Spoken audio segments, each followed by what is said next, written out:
গত ২৬শে মার্চ জাতীয় স্মৃতিসৌধে জয় বাংলা স্লোগান দেওয়ার কারণে কয়েকজনকে গ্রেপ্তারের ঘটনায় কৃষক শ্রমিক জনতা লীগের সভাপতি বঙ্গবীর কাদের সিদ্দিকী তিনি বলেছেন, স্বাধীন বাংলাদেশে জয় বাংলা স্লোগান কোনো দলের নয়, ব্যক্তির নয়, গোষ্ঠীরও নয়। এটা মুক্তিযুদ্ধের স্লোগান, স্বাধীনতার স্লোগান। আমি গত ২৫ বছর একবারের জন্য জয় বাংলা বলিনি। শপথ করে বলছি, আমি এখন থেকে জয় বাংলা বলবো।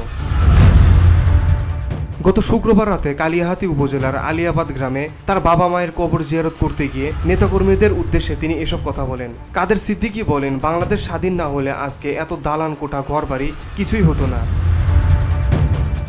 কিন্তু বড় দুর্ভাগ্যের বিষয়, আজ অনেকেই সেই স্বাধীনতাকে মনেই করতে চায় না। ৫ আগস্ট হাসিনা সরকারের পতন হয়েছে, কেউ কেউ মনে করতে চায় এটা স্বাধীনতার পতন হয়েছে। না, তা কোনো মতেই হয়নি।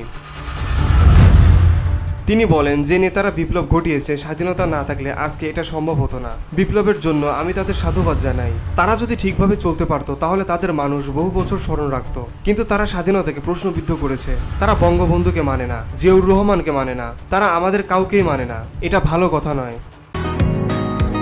বসুন্ধরা, উত্তরা, বনশ্রী, কুড়িল ও বাড্ডা সহ রাজধানীর বিভিন্ন স্থানে অভিজাত ও অত্যাধুনিক মানের ফ্ল্যাট কেনার এক নির্ভরযোগ্য প্রতিষ্ঠান প্লেজেন্ট প্রপার্টিজ লিমিটেড।